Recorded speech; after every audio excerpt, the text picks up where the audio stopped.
আজও কিছু সংখ্যক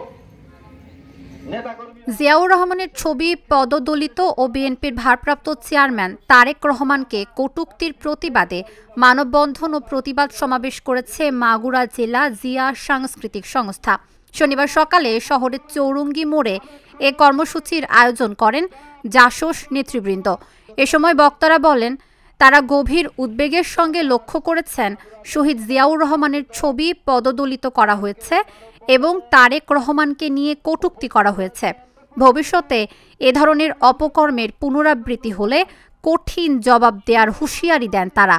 সমাবেশে উপস্থিত ছিলেন জেলা ও পৌর বিএনপি, শ্রমিক দল, স্বেচ্ছাসেবক দল, যুব দল এবং ছাত্র দলের সাবেক ও বর্তমান নেতৃবৃন্দ।